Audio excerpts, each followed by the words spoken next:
So I was walking on my way home a couple of weeks ago, and I see my neighbor outside washing his car. And we began to have a conversation about fitness, and said that he started going to the gym, and he was like, "Man, I just feel fatigued during training."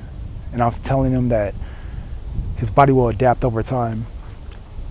What also helps is visualization. So a week or a day before training, visualize yourself successfully going through the training without feeling fatigue. This will send signals to your brain. And when you get into the training, it will feel fluent like you've done it before. As you begin training, you'll use more water than usual when you're not training. So drink half your body weight in ounces or all your body weight in ounces if it's hot or cold outside, or if you can use the extra water.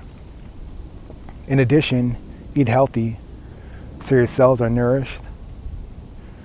Many people have different nutrition choices, but eating plenty of fruits and vegetables have a high water content, plus they have lots of vitamins and minerals to charge your cells. And you also want to add stretching into your daily routine. Stretching will decompress the spine, it helps the muscles recover, it circulates oxygen and blood around your system, and the more oxygen you breathe in, the more energy you will have and the less fatigue you'll feel.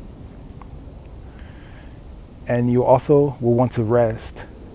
Get your naps in and get a good night's sleep so you can wake up feeling energized to start your training the following day. Great things will occur from productive incremental tasks that you do each day.